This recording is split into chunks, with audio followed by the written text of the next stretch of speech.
I can't believe the show sold out without us telling anyone what's happening. I know, right?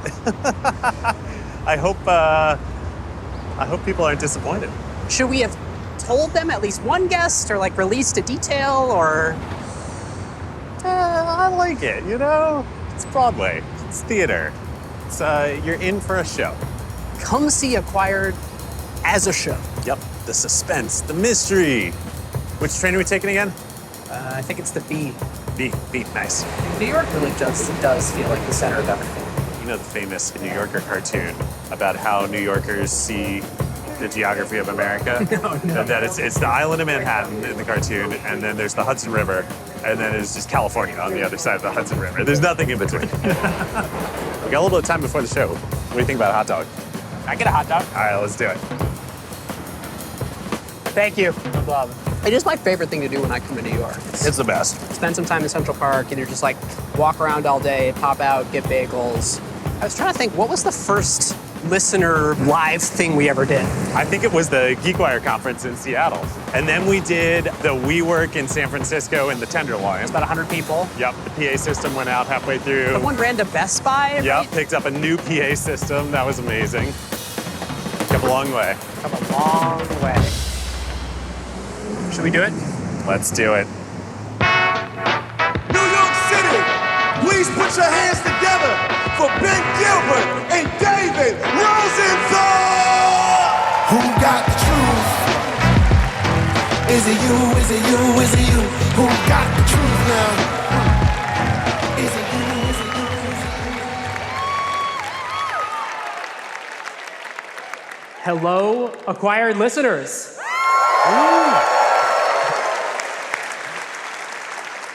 We are so excited to have you all here tonight for our live podcast episode recording. So, all right, David, should we do it? Let's do it.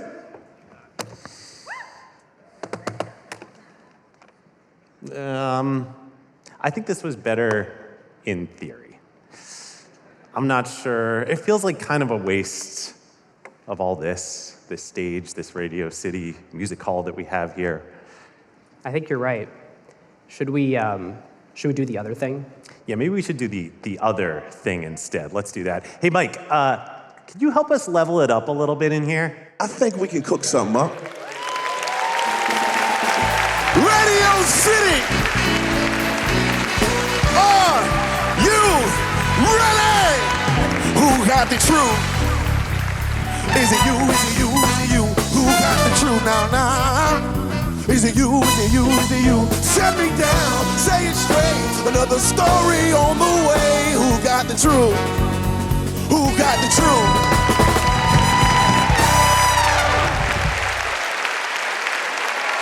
Radio City, Mike, Taylor, everyone, woo! Now, this feels a little more Radio City. Yes, it does. David Rosenthal, you look sharp. You do too, Ben? I suppose we have our friends at Hermes to thank for helping us celebrate the occasion and show up in style. Yes, as always, indeed. Well, welcome to Acquired Live at Radio City Music Hall!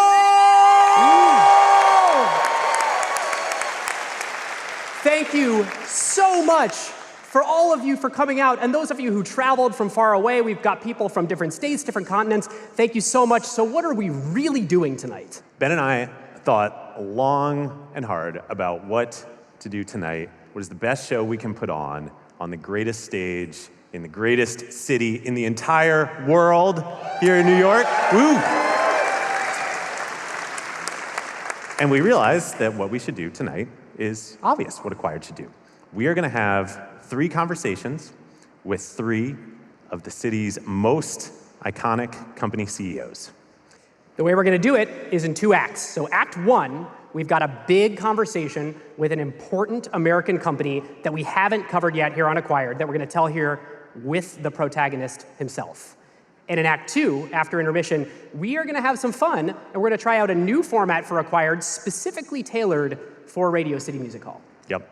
So, our first conversation. There is really only one active CEO today here in America who transcends leading his company and really is also looked to as a leader for our country. His company is now worth around $800 billion, and not only is it the most valuable company in New York, but it's the most valuable company east of the Mississippi. So for tonight's big conversation, please welcome the chairman and CEO of JP Morgan Chase, Jamie Dimon. Jamie, great to have you here. Right there.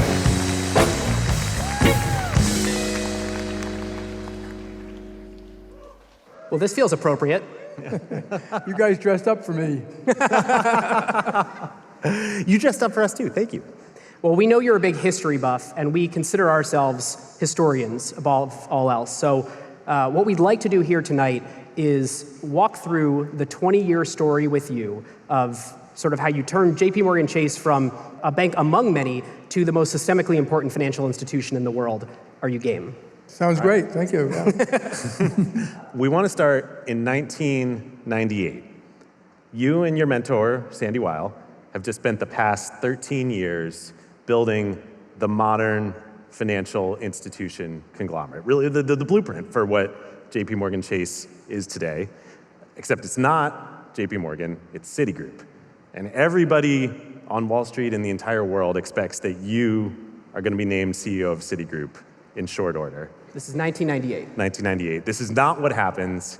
Instead, you get fired. And you have to restart your whole career, everything, your whole life from scratch. Sorry to start here, by the way. But before we get into what you do next, what was the model that you and Sandy built at Citigroup? Okay, first of all, I am thrilled to be here. I want to congratulate these guys for building the Acquired. It's a great, intelligent addition to what we need to learn in society. And so I would say it wasn't quite the model, because if you look at what we did at Commercial Credit, Primerica, which then Travelers and merged, we were a financial conglomerate. We bought lots of companies and lots of different businesses. We fixed them up, we turned around, we made money, and then we merged it with Citibank, which obviously was a huge bank. And my view is we should skinny it down and kind of shed the parts that aren't that important to the rest of the company and keep the things that strategically belong together. It was one of my small disagreements with Sandy about the future of the company. And so, but it was big, it was making a lot of money, it was quite successful at the time, and then I got fired. So how are you feeling in that moment? When I got fired? Yeah, that moment. Well, my wife is here, and I was hosting 100 people, recruiting kids in my apartment in New York City, same apartment I have now. And they called me. We had a management meeting Sunday at 4 p.m. that night. And Sandy and John Reed called me up and said, can you come a little early? We got a bunch of stuff to talk about. I was the president and chief operating officer. I said, I can't. They said, well, it's really important. So I drove up there, and I sat down in the room with Sandy and John, and they said they want to make a few changes.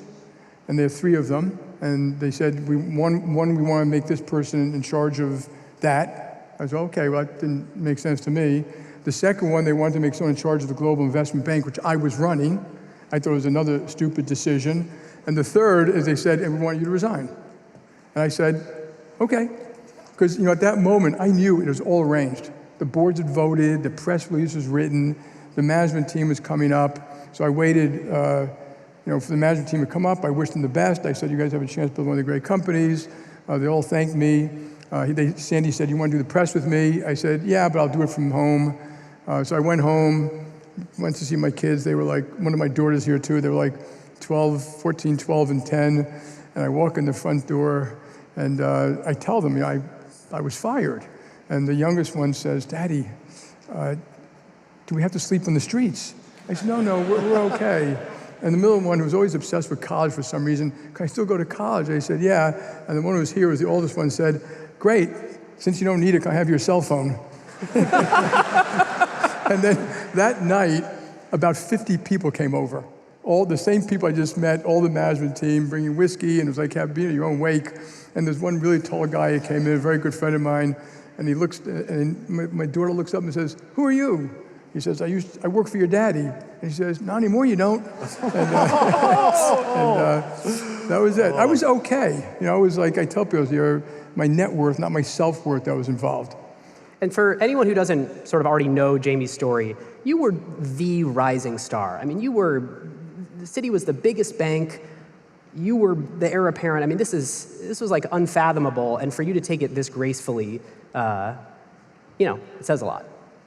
So, you're sort of wandering in the woods as best I can kind of reconstruct it for about 18 months. Is that right? Figuring out what's next? Yeah. It took me a while to exit and sign agreements and get out. They were kind of mean. And then I stepped in office, and it was late. We went for a nice long vacation and stuff like that. When I got back in September, so that was 6 months later, I started going to work. I had nothing to do, but I went from to 9 to 5 and started calling people and thinking about what I'm going to do. It was in the Seagrams building, so I could go for lunch downstairs every day. At the Four Seasons. At the Four Seasons, and I explored everything. Started my own merchant bank. I could have retired, just teaching, just investing. But I was 42. And you took a call about running Amazon, didn't you? I went to visit Jeff Bezos, who was looking for a president at the time. He and I hit it off. We've been friends ever since. He's an exceptional human being.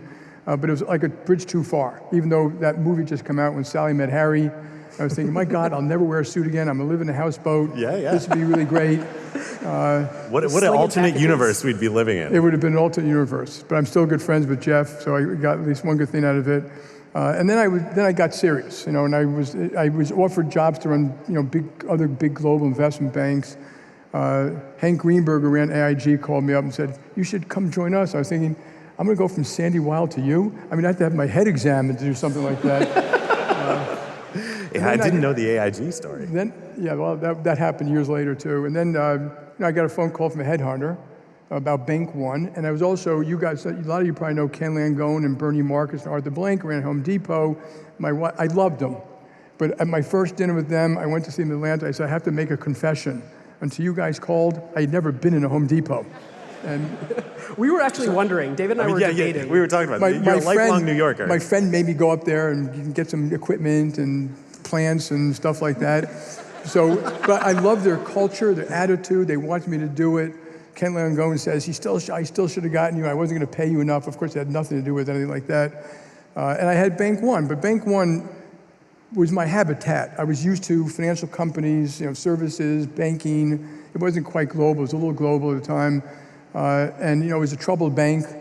And I decided that life is what you make it. It was hard in my family. We had to move. I think for anyone who's going to move kids that I think they were 14, 12, and 10 or something like that. It's hard. Some context on Bank One for folks who are not familiar. It's not in New York. It's a large bank, but it's a troubled bank. It's based in Chicago. When you say large, David, it's a $30 billion market cap bank. Citigroup, where you just had been before, was a $200 billion bank. It was $21 billion at the time because it had, you have the right numbers, but it did a split, and so if you look back, it was more like 20 billion or something like that, yeah. And Citi was 200, but I didn't worry about that. I was like, in life you make things what they are. I don't like complaining about overspilled milk. You just put on your pants, you get going, you see what you can make out of it. And but it sounds like you had opportunities to stay in New York, to run I did. Bigger, more glamorous things. This one I was going to run the company. The other ones would have been some investment banks. I didn't really trust some of the people who were talking to me about that. And there's a whole bunch of other stuff that I explored. I took phone calls, some small companies, some big companies. There's a couple of subprime mortgage companies who called me, and I was like, absolutely not. We'll get to that. We'll get to that. And so I just thought this was a chance, and if the family's willing to move, and we got it took us a while. We had to live in a rental for a while, but got a nice brownstone, and we ended up loving Chicago. Chicago is a wonderful city in a lot of different ways, and like I said, it is what you make it. And I put half my money in the stock at the time. Yeah. I was going to be the captain of the ship. I was going to go down with the ship. I made it clear to everyone I was here permanently, and it'll be what it is. And so I got to work like literally the next day. Did we do the math right that right before you joined Bank One, you bought $60 million of stock? I did. I mean, I've never heard of someone taking a CEO job and saying, I'm going to invest half my net worth in this company now. Yeah. And I thought it might be overvalued a little bit because people thought it might be sold or something like that, but I didn't care about that. If you work at a company and the new CEO comes in, he's from out of town, and you're going to have a lot of shareholders, and I knew a lot of the shareholders. I was going to know a lot of the shareholders. I wanted them to know I was in 100%. Lock, stock, and barrel. There was no question I would never sell that stock. and I'm going to go down with the ship or go up with the ship. And they also knew I was making decisions that I thought were right for the long-term health of the company, not for a short-term type of thing. So what did you find when you got there? Day one on the job, you start investigating. Is it better, worse, the same than you thought? You know, there had been an analyst called Mike Mayo who done a report. I remember one of the great lines in the report, even Hercules couldn't fix it. It had been an amalgamation of Bank One, First Chicago, National Bank of Detroit. They had never put the companies together, so they had multiple statement systems, processing systems, payment systems, you know, SAP systems. They had different brands. You know, services coming down. We were losing accounts. They were closing branches. It was a mess. But you know, it was all of it: systems, people, ops. But again, I met the management team. It's hard. You know, I walked in. I met 6 of the directors. There were 21 directors. 11 hated the other 10. Yeah, I mean, wait. There were 21 board members. 21 board members from the multiple acquisitions. They were tribal. They ended up hating each other. I knew that when I went in because I knew one people, and you know, I spoke to a lot of people and did research in the bank. But again, in life, you get handed these things, and it's not perfect. You know, even today, people want to be handed something perfect. It's not perfect. And I met 6 of the directors. I walked in. When I got offered the job, I shook all their hands. I told them I'm going to do the best I do. I'm going to tell you the truth, the whole truth, nothing but the truth, the good, the bad, the ugly. We're not going to bullshit. We're going to try to build a great company. I'm going to need your help. And then they said, they left. So now I'm on the executive floor. I don't even know where to go. You know, and so I kind of knocked on someone's door, the head of HR. I said, I do need an office, and I really need an assistant. And they were going to give me the chairman's office in the corner. I said, no, I want to be like right in the middle so I can see people when I stick my head out. And then I went to meet the management team. I went to they put them all in this conference room, nice white plush carpets.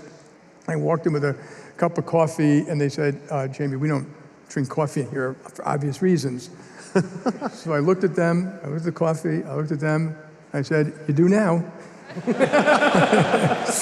And then I just started meeting with them all, and the systems were terrible. The company was losing money. I didn't know all the businesses really well, so the credit card company had collapsed. That's probably the business I knew the least. But again, that didn't matter to me. I was going to try to fix it. It had some good assets and things like that. So I rolled up my sleeves and went to work. And one of as when we were chatting a couple weeks ago and preparing for this, we asked you, in the context of JP Morgan, like what are the critical things in your mind that has made JP Morgan what it is today? And the first thing you said was risk and the culture around risk. And a fundamental understanding by management of risk. Yeah. When you got to Bank One, I think this is where you first started putting into practice the culture around risk. What was the risk culture at Bank One, and how did you change it? Yeah, I've always been very risk conscious. And risk conscious does not mean getting rid of risk. It means properly pricing it and understanding the potential outcomes. And so when I got there, I just started meeting people and going through. I quickly realized that Bank One had more U.S. corporate credit risk than Citibank did. And the way they accounted for it was unbelievably aggressive. And so they had less capital, less reserves, less this. They were calling these things profitable. They were basically losing money. And loans in a lot of business, you got to be very careful about the credit business. And once I found out that, I kind of panicked a little bit. And I went through every single loan in the books. I marked them all down, put up more reserves, told the board about it, and then wanted to earn more revenues per dollar of risk. And I always stress tested, and I showed the board that if we have a recession, and we were about to have one, how much money we'd lose in credit. So I hired a woman called Linda Bamman who said, okay, if you're gonna let me do credit, you're gonna let me sell loans? I said, yes. Are you gonna let me hedge loans? Yes. Can I do 10 billion? I said, yes. She said, okay, I'll join. And we probably reduced the balance sheet by 50 billion and then we did have a recession, but we were kind of okay by then. With one big bad one, which is United, which went bankrupt. And we basically owned it for a small period of time. There seems to be kind of a fundamental Jamie Dimonism, which is don't blow up. I mean, a lot of other people have gotten decent at pricing risk, but everyone else seems to be willing to get closer to the line than you. Where did you sort of develop this don't blow up at all costs? Yeah, so there's, around risk, there's always this ecosystem. You've always heard it. Everyone's doing it. Everyone's okay. This is going to work. This time is different. And the history teaches you a lot. And I always say, you treat history. My dad was a stockbroker. And so I bought my first stock when I was 14. In 1972, the stock market hit 1,000. It had hit 1,000 in 1968. I was already helping a little bit with stuff. By 1974, it was down 45%. All the limousines in Wall Street were gone. Restaurants were being closed. Markets move violently. And then, we had kind of a recovery. In 1980, you had a recession. 82, you had a recession. In 82, it was lower than it had been in 1968. And it hit 800.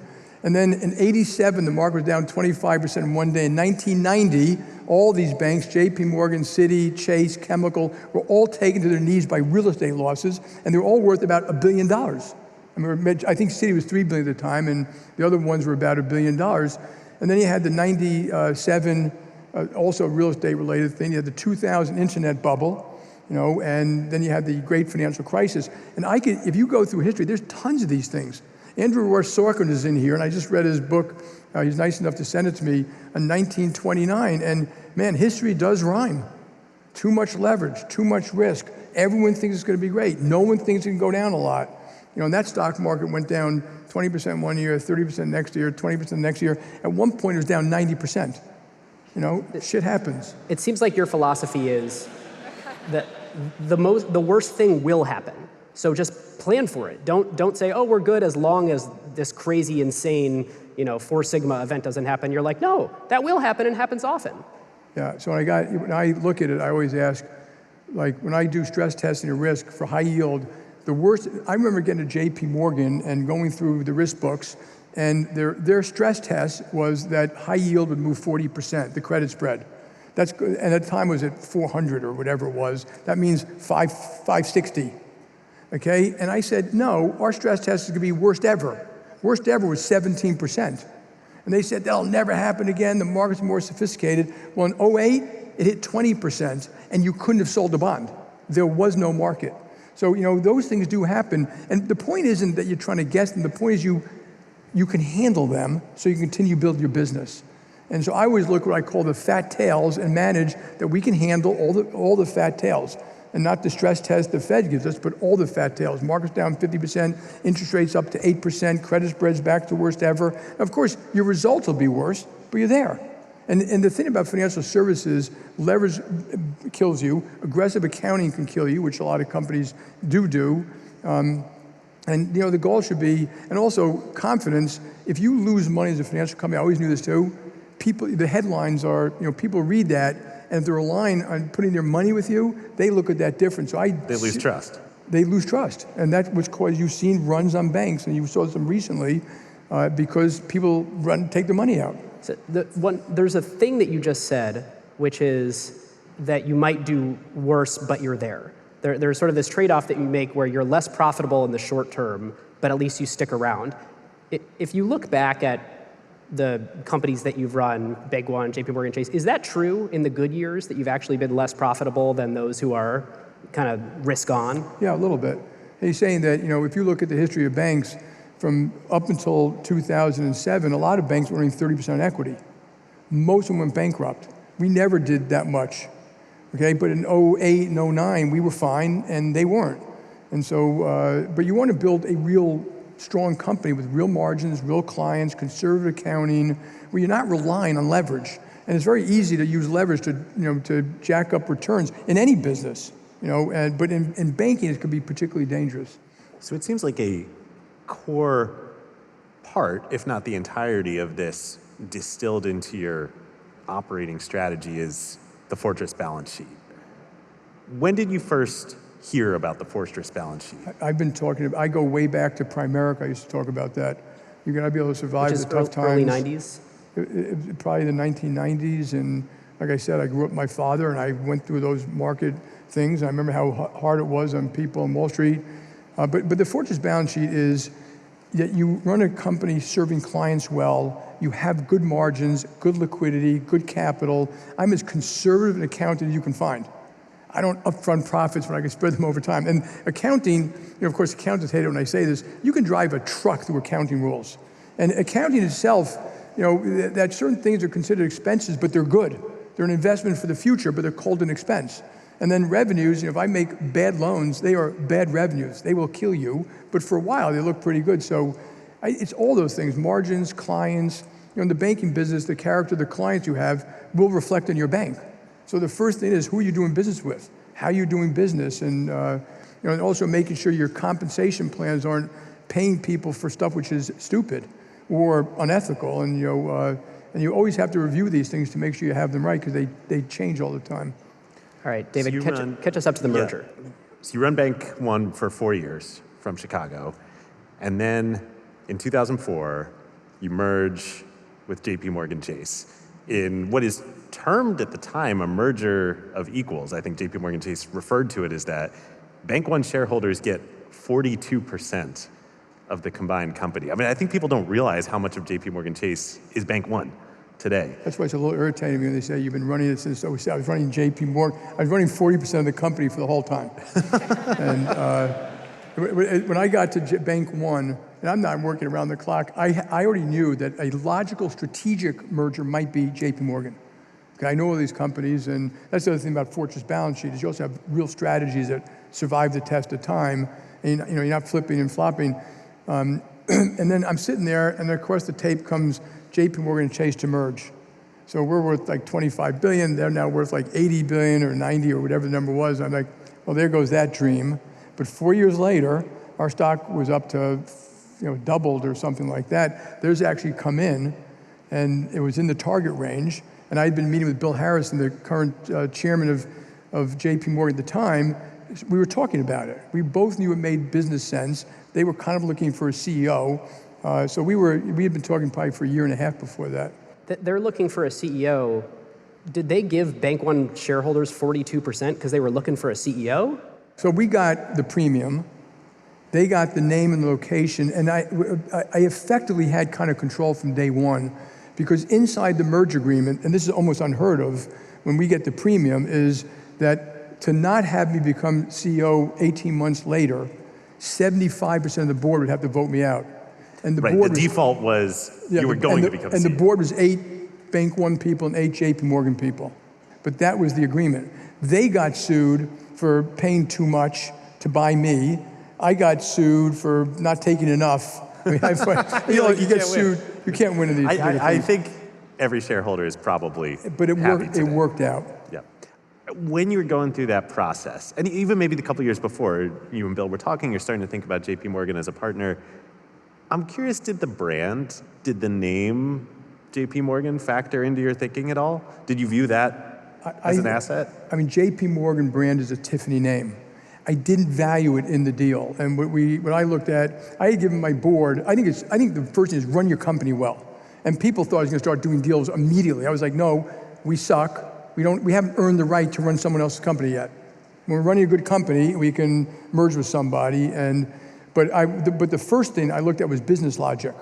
And that every business, we had a consumer business, they had a consumer business, we had a credit card business, they were both terrible. They had a credit card business, they had a big investment bank, we had a big US corporate bank that needed some of those investment banking services. We both had a wealth management business. I knew we could save a lot of cost saves, so the business logic was pretty impeccable. Then there's the ability to execute.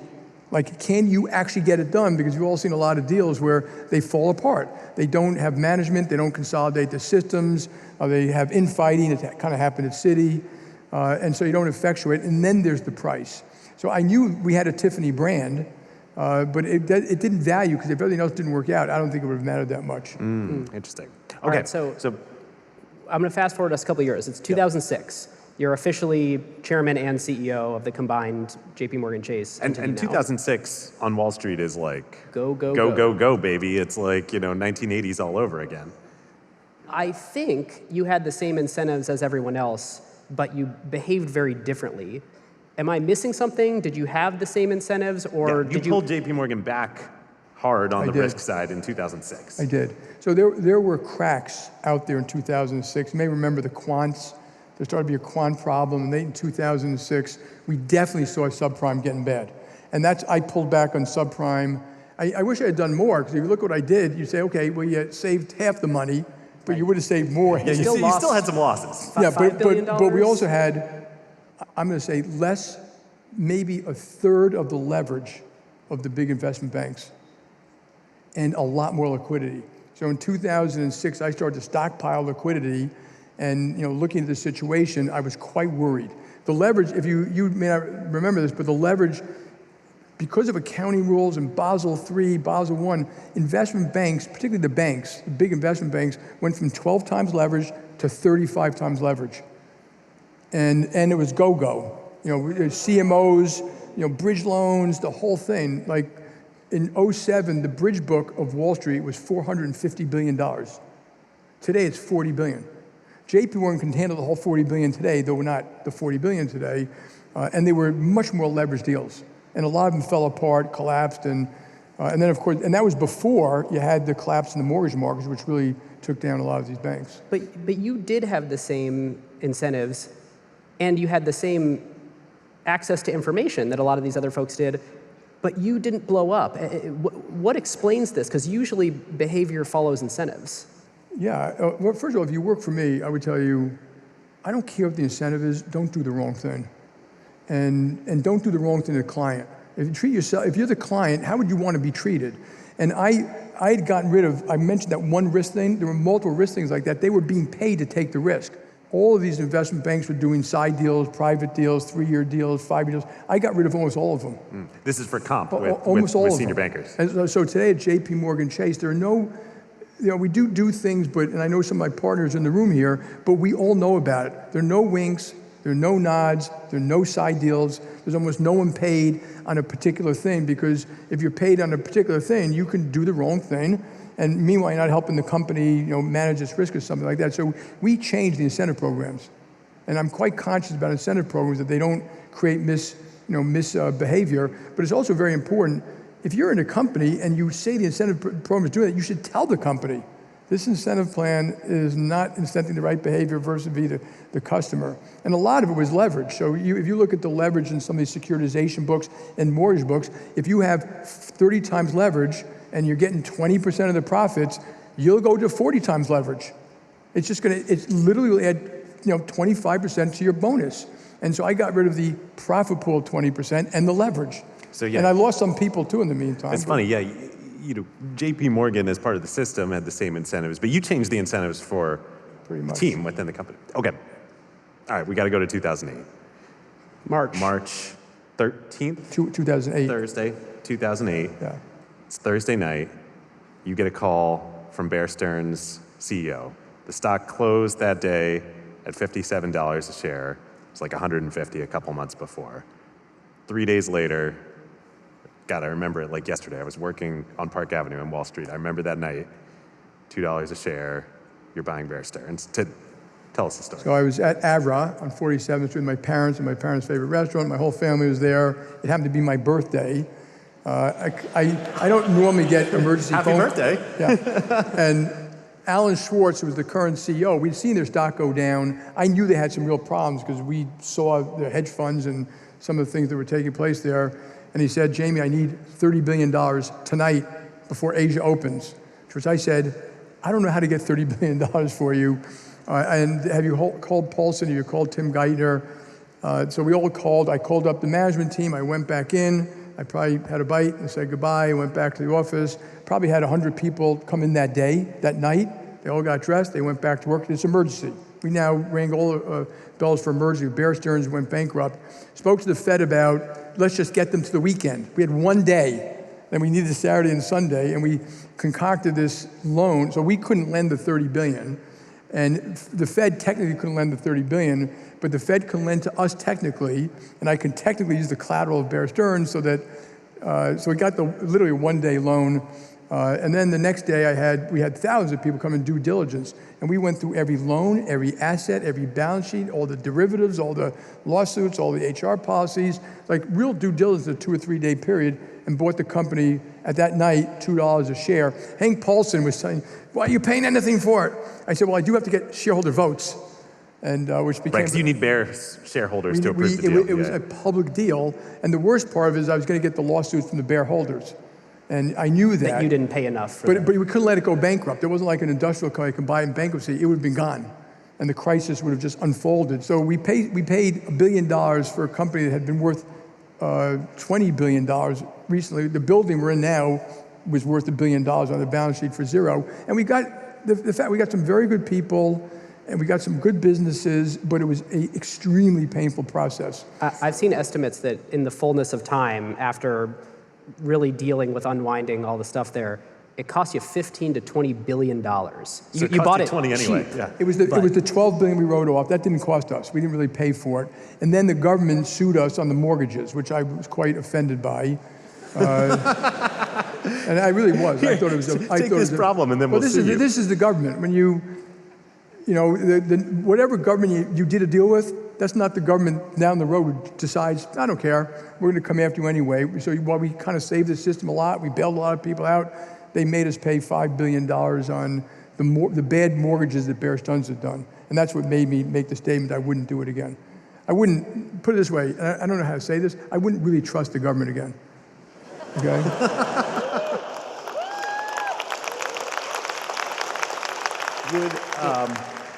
I gotta ask a follow-up question to that. Is that a structural thing? Just the way that we're set up with a new administration every 4 years? Yeah, they don't feel obligated to what the prior administration did. And you know, even some contracts were violated in this thing, which I won't go through. Literally contracts. I mean, it would have been tortious interference had it been company to company. But they basically, you know, since you operate under their laws, you know, they can basically take you down. So I went to see Eric Holder trying to settle this mortgage stuff, which we settled. I brought my lead director. He expected me to come and be pounding my chest, and I went in and said, Eric, I am here to surrender. I cannot fight and I cannot win against the federal government. You know that a criminal indictment can sink my company. I will not do that to my company or my country. I'm here to surrender. Before I surrender, I want you to know the circumstances by which we bought WAMU and Bear Stearns, because 80% of what they were asking for related to Bear Stearns and WAMU, not JP Morgan Chase. And I went through the whole thing. You know, he said, thank you, I'll take it in consideration, but they never gave me the accounting, so I don't know what they did. And so it is what it is. It was quite painful, but got to move on. We'll move on from this. We won't keep you. Well, we'll move on from the specifics. David's like, I do have one more thing. Whether you would have done it again wouldn't have, you know, very clear. It was not a great deal on paper for JP Morgan. But as we look at it now, the reputational value that the reputation of JP Morgan now is unlike any other in the industry. Part of why you're worth $800 billion is that reputation. A lot of what created that reputation was that weekend. Yeah, if you're, yes, and I know I say I wouldn't trust the government. If the government called me up, they did it again. If they called me again and said, we need your help to save our country, well, of course I'm a patriot that way. I would just try to come up with some ways to avoid the punishment by the next president. I would come up with something. You need like the version of the merger agreement with JP Morgan Chase where it's like a 75% of Congress needs to vote not to sue you. Like, the default is you're not going to get sued. All right. So Bear Stearns happens. 6 months later, you get another phone call. WAMU is going under. You do buy WAMU. Contrary to everything we're talking about with Bear, WAMU is actually a great acquisition, right? Yeah, so this is a lesson about acquisitions. It's very hard. Remember, we bought WAMU a week after Lehman went bankrupt. And most boards wouldn't have touched that at all. Because the whole system feels like it could. The whole system was in trouble, but WAMU put us in California, parts of Nevada, Georgia, Florida, which we weren't in. So think of these really healthy states. And they had 2,300 branches. They had huge mortgage problems, but we had looked at it over and over and over. So we knew their mortgage books cold, and we wrote off. We bought it. And this was all before. We bought it for a $30 billion discount to tangible book value, because they had debt, and we left the debt behind, and that $30 billion was approximately what the mortgage loss was going to be. So we bought the company. Think if we bought a company clean, we wrote off all that stuff. The books were clean, and then we did something unheard of too. The next day or 2 days later, I went in the market, raised another $11 billion of equity, which I didn't really need, But again, this is my conservatism. I was like, you know what? This can get even worse, and I don't want to be short capital liquidity. So we raised that to make sure our balance sheet was just as strong as it was after WAMU that it was before WAMU. And you already had the reputation to pull this off, right? I'm imagining in the worst month of the financial crisis, who can go out and raise $11 billion of equity? Yeah. People trust you. Well, yeah, we knew a lot of the shareholders, and you earn your trust over time with shareholders, and we explained, we gave them a quick little presentation over the, and a lot of them stepped up and said, this is great. And they also know we can execute it, because behind the Bear Stearns, people forget the work is the next day you got 50,000 people consolidating 5,000 applications, branches, compensation programs, settlement programs, payment systems. It's a lot of work. But we obviously have the capability to do that, and we had the capability to do it in WAMU. I think we finished the WAMU consolidations in 9 months, all of them. So that within 9 months, they were all in the same systems, which allows you to start doing a better job in customer service and things like that. So this fortress balance sheet strategy and raising this equity capital and having additional margin of safety and conservative accounting, in retrospect, it seems like the obvious right strategy for running a large financial institution. Why wasn't everyone else copying it? Have people changed, and does everyone else run their banks like this now? I think the people are more conservative today. I think regulators are more conservative today. But again, I go back to people get involved in aggressive accounting. They don't look at stressing their own bank in a real way. You saw people take too much interest rate risk, too much credit exposure, too much optionality risk, or sometimes it's new products. So if you look at the financial services, very often it's the new products that blow up. It takes a while. They haven't been through a cycle. And you had that with equities way back in 1929. You had it with options. You had it with equity derivatives. You had it with mortgages. You had it with even Ginnie Mae's at one point blew up, even though they're government guaranteed. Arguably, you had it with quant and with LT. It happened with the quant. It happened with leveraged lending. And then people then become more rational how they run these balance sheets and how they think through the risk. So I have to ask you, is this private credit today? I don't really think so. I don't think it's $2 trillion. It's grown rapidly. That's an issue. But what happens, the other thing about markets, there's some very good actors in it who know what they're doing. Customers like the product. So I always say, well, the customers like it. But there are also people who don't know what they're doing. And it's grown rapidly. So there may be something in there that would become a problem one day. I don't think it's systemic. So that $2 trillion, the mortgage market, when the time it blew up was, I'm going to say $9 trillion, and $1 trillion was lost.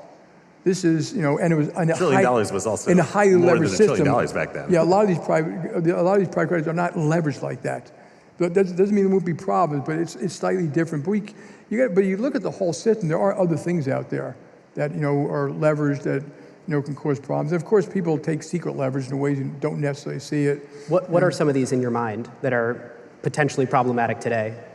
Well, I look at, when you look at asset prices, they're rather high. Now, I'm not saying that's bad, but if today PEs were 15 as opposed to 23, I say that's a lot less risk, a lot less to fall, and you have some upside.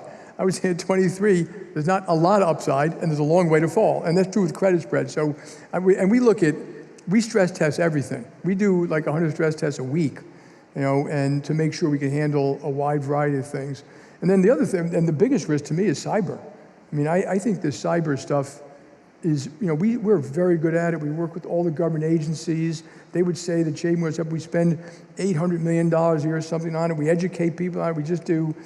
But you're talking about grids and communications companies and water, and even part of the military establishment. The protections are not what you need if we ever get any kind of war where cyber is involved. And China is very good at it. And so is Russia, but Russia is mostly criminal, which is slightly different. All right, I'm going to pull us back to the story. We're going to fast forward to 2023. We're not really equipped to talk about, Russia, so it's not what we do at Acquired, but Silicon Valley Bank yeah. and First Republic both fail. You're there again. Did you see it coming? What lessons did you learn from how 2008 went that you could apply in 2023? Obviously, you bought First Republic. Yeah, so Silicon Valley Bank, both Silicon Valley Bank and First did some very good stuff. but they both had something unique that we didn't know at the time. And I'm going to call them concentrated deposits. Not uninsured, because people are misstating that concentrated. And so a lot of venture capital, what happened with Silicon Valley Bank and kind of First Republic is some of these large venture capital companies, call them, there are hundreds of them, maybe 1,000, told their constituent clients that they invested in, who all banked at Silicon Valley and First Republic, the banks aren't safe, get out. And they all removed their deposits. In Silicon Valley Bank, I think they had 200 billion in deposits, 200 billion, 100 billion in one day. And that caused the problem, but they also had other problems. They didn't have proper liquidity, they didn't have their collateral posted at the Fed, and they had taken too much interest rate exposure. And the interest rate exposure was hidden by accounting. It was called held to maturity, where you don't have to mark even treasuries to market. And I always hated held to maturity because, but it gives you better regulatory returns and stuff like that. But when that held to maturity, if you said, what's the tangible book value of one of these banks, and you said it was 100, well, all of a sudden it was 50 if you just marked that one thing to market. And there's now you're into judgment land. At what point, if you saw a bank where just that one mark had the tangible book value drop to 40 or 30 cents to the dollar, would you panic? I would have said that's too much risk. And the regulators helped us because they said rates are going to stay low forever. So these banks bought a lot of 3% mortgages. And when 3% mortgage, when rates went up to 5%, worth 60 cents on the dollar or 50 cents. And that was it. And so both those they took too much interest rate exposure, known to management, and it was known to the regulators, and and fixable. So we knew a little bit about Silicon Valley Bank. We were trying to compete in that area, so we learned a lot afterwards about how to do a better job for that ecosystem of venture capital. We have a whole campus in Palo Alto now. We've hired 500 innovation bankers. We cover venture capital companies. We're not as good as they are yet. We're going to get there because we're organized slightly differently. And we knew First Republic. We were watching it. I had called Janet Yellen. I said that company's in trouble, and one or two others. If you want to, we'll take a look. We could probably buy it and eliminate the problem. They waited a little bit too long. It was kind of a little melting ice cube. But you can imagine, the day we bought it, you never heard about it again. We hedged all their exposures in a couple of days, and we merged everything in. We wrote everything down, but we did get some good stuff from it. We actually got some good people. The normal thing in acquisition is they're terrible, get rid of them, or they failed. But we also looked at what they did, how they dealt with clients. Some of you may be clients here. They did a great job with high net worth clients. Single point of contact, concierge services. So now if you go down Madison Avenue, you see things called J.P. Morgan Financial Center. That's your first J.P. Morgan branded consumer effort, right? Yes, because it's kind of based on that. That when you walk in there, we know your small business, we know your mortgage, we know your consumer banking, we can get you travel, we can do a whole bunch of different stuff. So very high level services. I think we have 20 of them now, but I love it. And if it works, in 20 years we'll have 300. And so these things are opportunities, and I hope it works. You don't always know they're going to work for a fact, but so far, so good. All right, so we're effectively caught up to today, and if we're trying to, and now we've got the whole story, we've got a lot of context. Obviously, didn't go into every detail, but if we're now trying to answer, if we're now trying to answer the question, how did you separate from the pack? Why did you become a completely different animal than your whole competitive set? What are the things in your mind that led to this success? What we do is the same thing that a community bank does, other than investment bank, global investment banking. Okay, so if you walk into a small community bank, they know your business account, they know your consumer account, and they usually have a trust company. They used to call it trust. They'd manage your private affairs, they'd set up a trust for you, and they'd do stuff like that. And their CRM is up here. They don't need a Salesforce CRM because they know everyone in town. And they didn't do big time global investment banking, but the strategy, those businesses fit together, they feed each other, and so does investment banking. A lot of our middle market clients use investment banking products. A lot of our consumer clients use some FX. So all of our businesses feed each other. There's no extraneous. We got rid of everything that didn't fit a strategy.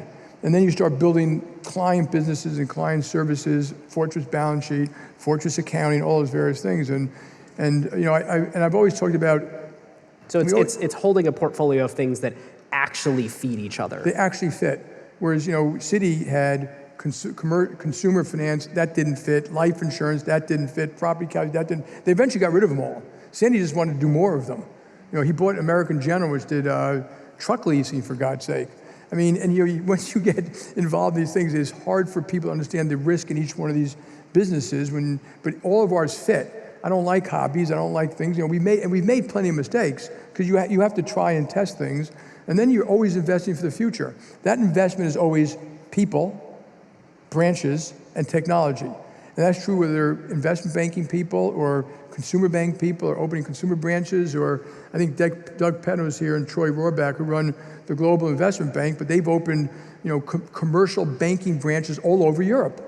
And I think you're telling me, it's going great, and it's feeding all other parts of the company. So just sticking to your knitting, constantly investing, not overreacting to the market. Markets are like accordions. And then sometimes, if you're strong when others aren't, you have a chance to buy things you want to buy. And then always look at the world from the point of view of the consumer. What do you want? How do you want it? How do you want to get it? Can we provide it to you in a way that makes sense for us too? Not going for the last dollar and nothing like that. And so, and building teams of people. Our people are curious and smart. They have heart. They have soul. They give a damn about the guards in the company and the receptionists, and it's not just about the big-time bankers and people pounding their chests. We don't try not to put up with that. And we have big-time bankers. They are exceptional, but the company, serves the clients, and we have, and I think the clients know that. When you really dig in to start analyzing JP Morgan's financials, you kind of see this one thing that jumps right out at you, which is the efficiency ratio. For every dollar that you make, compared to your competitors, you get to keep 15 cents more of that dollar as profit. It's not hard to see how that compounds and how that allows reinvestments. And why is your efficiency ratio so much better than competitors? It is literally continuously investing and gaining business at the margin and not stopping and not starting. And the thing about margins too is that we have that margin while investing a lot. It's much easier to have that margin and just, we can cut billions of dollars of marketing out tomorrow. We can stop opening branches and save $1 billion next year. We can do a lot of things. Your margins will go up, your growth will go down, your long-term margins will probably get worse. So we kind of look right through the cycle, and we look at the actual economics of what we do, not the accounting of what we do. And we've built it over time. We have great people and great products, and there's some secret sauce I'm not going to tell you about. We do Investor Day, and we tell everyone everything. And I'm sitting there watching I never do presentations. I'm watching them do the presentations. I'm saying, oh God, we're just giving away too many secrets here. But so there's secrets as to why the efficiency ratio. Well, I saw Howard Schultz here before, and I'm not supposed to say that probably. It's okay. It's okay. But we're glad you invited your friends. Look what he built over the years. The consistency, the curiosity, the heart, the branch by branch products. It's just always doing that, knowing you're going to make mistakes, but building the culture that just kind of plows through that. And you all know, I do use sports. Sports is a great analogy. If you have a sport team with a bunch of real jerks on it, are they going to be a great team? Almost never. If the team members aren't giving it their best every day during practice, you look at Tom Brady, every day at practice he worked hard. If people are not giving their best, you're going to have a great team. And it's not that different in business. The difference in business, you can BS about it all the time. You can make up stories. But in sports, you see it, on the playing field. Do they have the team? Do they play together? They don't even have to be friends. They have to practice, know their teams. And so I do think companies have that. It's like a sauce that works. And you've seen it in lots of different companies, not just JP Morgan Chase. All right, we've got one last question for you. If you look back to 2008, which was a long time ago now. To 2001? To 2008. All of the other leaders that were involved in that era have long since retired. I think many folks within JP Morgan Chase have long since retired since then. It seems like you're working as hard as ever and in it as much as ever. Why are you still here? What keeps you going? Yeah. So I want to thank my wife who's here too, who suffered through all this with me all these years and probably couldn't have done it without her. I don't know, but I do believe my grandparents were all Greek immigrants. There we go. My grandparents were all Greek immigrants who didn't finish high school. But there's a Greek ethic, and you don't even realize you're learning from your parents, from the ground up. And Judy's parents, my wife's parents were the same, which is, have a purpose. And that it could be art, it could be science, it could be military, it could be business, it could be It could be just being a great parent, a great teacher, but have a purpose and then do the best you can. Give it your all. Don't be one of those people who's complaining all the time. You give it your best and then treat everyone properly. Everyone. Including if there's a bully beating up on someone, you had to stand up for someone. You were not allowed to allow a bully to do it. So how you treat people, what you do. And so in my hierarchy of life, the most important thing is my family. It still is.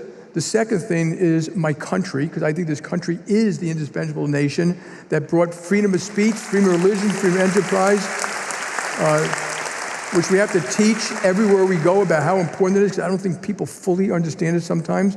And then my purpose, because my family doesn't want me home every day, and this is my contribution through this company.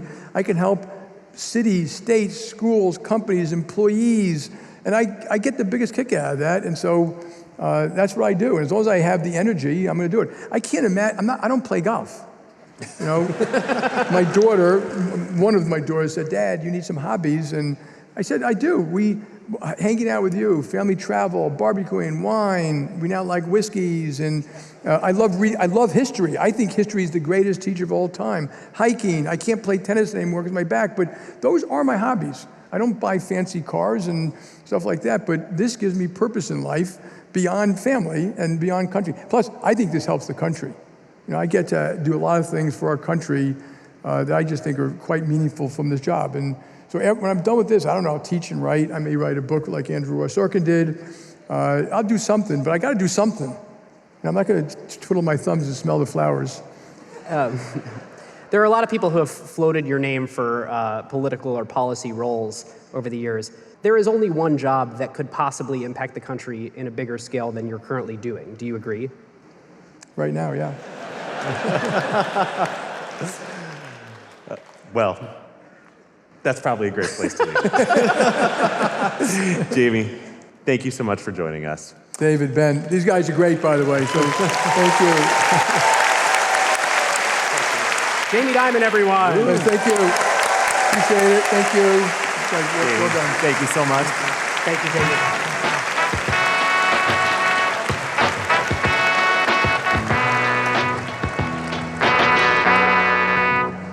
Who got the truth? Is it you? Is it you? Is it you? Who got the truth now? Is it you? Is it you? Is it you? Only ServiceNow connects every corner of your business, putting AI to work for people. Every corner? Every corner, Nick.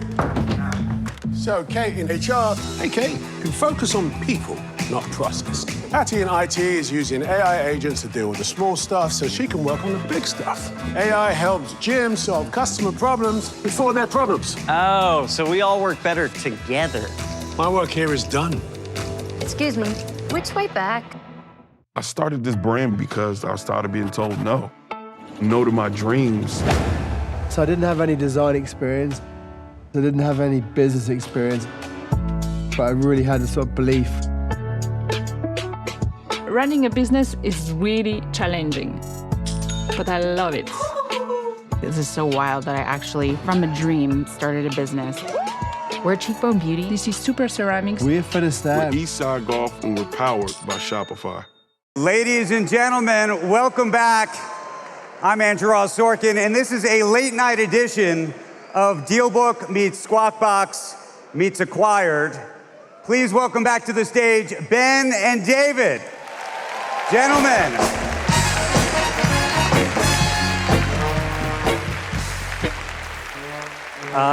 Andrew. Hello. Hello, hello.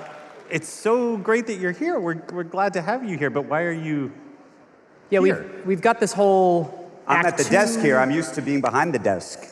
But we've got this late night talk show with iconic New York company CEOs. Right. We're going to be at the desk. Yeah, I had heard that you might be doing something with the New York Times, and I grew up there, and so I just wanted to help you with, notes, questions, research, whatever you were working on. Yeah, that's why I sat down. No, I mean, I think we got it. We did a whole 3-hour episode a few years ago about the New York Times. You don't need me then. But I really appreciate you coming, though. I mean, it means a lot. Okay, if you know so much, can we just do a little quiz? All right, yeah, let's do a little quiz. Little New York quiz. We'll have everybody participate. Here's a big question for you. What year was the New York Times founded? If you know this. 1851. Bingo, bingo, bingo. It's top of mind. Okay, that's one. Question two. Who once defended the New York Times building from the rooftop with a gun? Yeah, Adolph Ox. Nope. That was the original co-founder of the paper, Henry Raymond, but Ox gets you style points. He bought the paper, by the way, from Raymond. Okay, this one, I wonder if this whole room is gonna know this one. What iconic New York location is named after the New York Times? Oh, Times Square, of course. We have a billboard there. And then final question, who is the most iconic CEO in the New York Times Company's modern history? And that person might be backstage as we speak. We know this one. Yes, we do. New York City. Please welcome the CEO of the New York Times Company, Meredith Kopit Levien.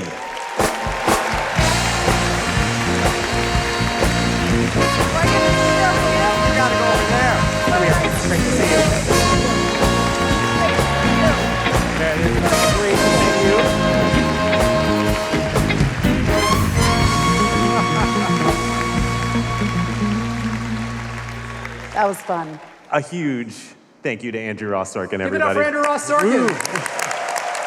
I'll go anywhere Andrew Ross Sorkin goes. And he is out late for a taping at 6 a.m. on CNBC. Yeah, so gotta go get some sleep. I think he is. Well, Meredith, it is great to have you here today. If there is one acquired episode in the canon that is quintessentially, iconically New York, it's the New York Times Company, of course. And you guys, you're killing it. As we talked about in our episode, in 2008, the company was on the brink of death. You had sold your headquarters building, and here, in the few short years since then, you are the largest digital subscription newspaper in the entire world. You are the only standalone global newspaper company left, market cap of almost $10 billion, an all-time high. Publicly traded anyway. Publicly traded. Things are going great. Is that a question? No. Is that a, what, that's All right, so tonight what we want to do... keep going. You just sit there. We'll just talk about you. So tonight what we want to do, it's been 4 years since our 2021 episode. Yeah. We want to ask you about a bunch of things that have happened since then, sort of as an update for the acquired audience and the acquired canon. So first, how is the subscription business going, and what has stayed the same, and what's changed since that big 2014 innovation report that changed everything? Well, thanks for having me. I'm so delighted to be here with you guys. It's going well. I think where you left off, we had about 5 million subscribers in 2021. We are closing in now on 12 million, and the company is growing. As you described, it's growing revenue, it's growing profit. I think more importantly, it's growing in its journalistic impact, it's growing in its cultural impact, and we really look out and see sort of growth possibility in all directions. Every week now, 50 to 100 million people are coming to the Times website and apps. Some 20 million or so people listen to our podcasts and read our newsletters. We've got like 150 million people who've registered with us, and counting. That number is still growing. Millions of people use it every day. So that all feels like real growth possibility. You ask about 2014, I'd say that's the year where we set on the course to kind of a long-term strategy about being essential in people's lives. Back then, print was still the lion's share, it was still the dominant engine of the business.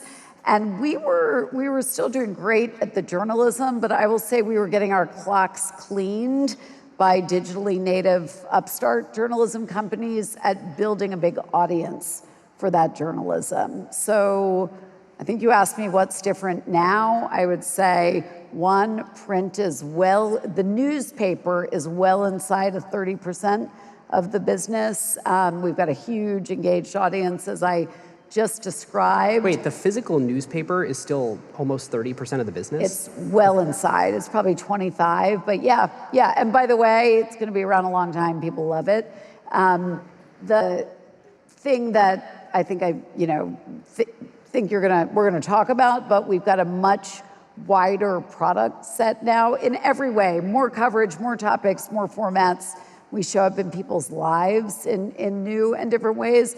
And I think maybe the last thing I'll say is culturally, we sort of found our way to go from playing defense to playing offense. You know, we were defined back in 2014 by this big question, could we transform out of being a newspaper company? And I think now we're defined by our ambition for what is all that the New York Times and journalism broadly can be and do in people's lives. So what is the strategy then? You've expanded well beyond news. There's games, there's sports, there's the Wirecutter. Cooking, recipes. Cooking, recipes. Means it's subscriptions to things beyond news. It feels like in a lot of ways, you guys have actually recreated what the newspaper was back in the day. Like it wasn't just news when you got a stack of newsprint every day or every Sunday delivered. It was lots of things. It was comics, it was shopping, it was classifieds. I would sort of describe it as you are the largest first-party content company by subscriber count in the world. I mean, what other, it's more than a newspaper now. Am I thinking about that right? Yeah, the easiest way to think about it is we are aiming to be the essential subscription for curious people everywhere who want to understand and engage with the world. And there's sort of three ways we're going about that. One, we want to be the world's best news destination, hard stop. Two, and you're pushing on this through building and buying, we have these market-leading lifestyle products, and we want those products to help people make the most of their lives and passions. And we have put all that together in like a connected product experience or bundle so that the New York Times is valuable in your life, whatever is going on. So build or buy. I mean, it sounds really good to have all this other stuff. Often these expansions fail at businesses. Acquisitions fail. Oh, we're going to launch a cooking section or a local set. It just fails. Comparison shopping. Yeah. Why do you have 5, 6, 7 expansions now that are working? What's well, they've been a combination of building and buying, but I would say in my time at the Times, there are 3 companies that we've bought, 3 things we've acquired that have gone really well because they hang from that deliberate strategy. I just described the Wirecutter, which is like a modern day Consumer Reports, huge product fan. Reviews, The Athletic, which has, to our knowledge, the world's largest sports newsroom at 550 journalists and counting. And then a little thing you might have heard of called Wordle, which we actually acquired the same week as The Athletic, which is very, very exciting. 50 million, single-digit million. Well, we might have to do our greatest acquisition of all time episode between the two. But let me say the thing that sort of unifies all of them. These are experiences that sit in giant spaces. So there's a big market, for sports, for games, for shopping advice, and for recipes. So that's one. 2, I would say there are things where we felt like the Times could do something rare and really valuable. I talk about the size of that Athletic newsroom. And by the way, the Athletic audience is the fastest growing audience on the Times, because that just if you're a sports fan, where are you getting your really good, hardcore, in the locker room sports journalism from? And then they're also in spaces where people are doing something all the time. You're shopping, people shop all the time. Wirecutter drove something like $1 billion of commerce last year. And the real magic of all of this is that the whole is kind of more than the sum of the parts. Each part of the portfolio and our news coverage kind of feed each other. So, it's just as likely for someone to come in to play a game and then read a story about the war in Ukraine as it is the other way around. We were talking a few weeks ago about the importance of first-party owned and operated, consuming New York Times company content on New York Times company-owned sites. We feel the same way. We love that. Required. Please do that. Yeah. In the age of AI, it's interesting, right, that you are a human-curated company. Everything that the New York Times does is human-curated. Absolutely. But a lot of the people in this room, they turn to AI to do a lot of the things that you just described, and yet business is going great. How do you think about that? Yeah. Well, let me say a few things about the Times and about AI. The first one is that we firmly believe that journalism, particularly journalism about important things going on in the world, is first and foremost a human endeavor. It is by humans, it is for humans. You're not going to you might send a drone, but what they are going to find on the front line of a war versus a human being talking to people who've just been impacted, I think those are just like two different things. So that's one. Two, we feel really optimistic that AI has the potential to be like a force multiplier to everything we do. And what does that look like? It looks like making our journalism much more accessible to people. I'm a runner, and I now take in a lot of the New York Times text articles, listening to an automated voice read them to me most mornings, and we're just at the beginning of that. We have journalists who are using AI in some instances to comb through like huge troves of public documents to get to a story in a better way. And I could go on and on, but the idea is AI sort of appended to 3,000 human beings doing journalism, making games, recipes, and so forth. It's the combination of those things. And the last thing I'll say is I'm very optimistic about AI, assuming that the journalism we spend a ton, end games and everything else we do, spend a ton of money on and work really hard at through human beings. I believe it's going to be great as long as that doesn't all get misappropriated by the large language model makers. Can we ask you about the OpenAI lawsuit? You're suing OpenAI and Microsoft for training without permission on New York Times content. Why? Why did you decide to file the lawsuit? Listen, the first thing to say is that these companies making large language models are spending hundreds of billions of dollars on compute and energy and on talent. We've seen lots of stories about that in recent days. And so we believe they should also be spending money that equates to fair value exchange on the content that they have built their models on. So that's one. We believe the law is on our side. And by the way, not just the side of journalism. This is not just an issue for news organizations, although that is a pretty important issue to society. This is an issue for anybody who makes creative work, anyone who makes IP. And I want to say that America having a flourishing community of creators, IP makers, that's foundational to our competitiveness, really important to how we show up in the world. So this is a big, broad issue. We think the law is on our side, and we have a lawsuit, as you've just described, and we are also, sort of eager to partner with companies when the terms are right and make sense. And as we've done, we just did a partnership with Amazon, and we did that because we saw it as having sustainable fair value exchange and giving the Times control over how its journalism and other content would be used. So there's a thing that a lot of people probably, especially in this audience, have in their mind that wasn't really a thing yet when we did our episode in 2021, which is this perceived anti-tech bias or anti-business bias of the New York Times. When people bring that up to you, you would say what?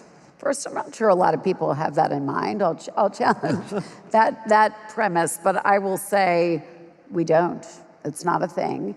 The job of the New York Times is to pursue the truth wherever it may lead, and sometimes that's to uncomfortable places. And we do that job kind of first and most by reporting. What is reporting? Reporting is we're going to unearth new facts that we think and others think matter in the world to a lot of people. And it's worth saying, because I do get asked about bias all the time on any topic. It's worth saying we put an enormous amount of effort and care and money and method into trying to reduce bias in every way we can in the process. We have a giant standards operation that really says this is an okay source or this isn't, that really says, yes, these are verifiable facts or they aren't.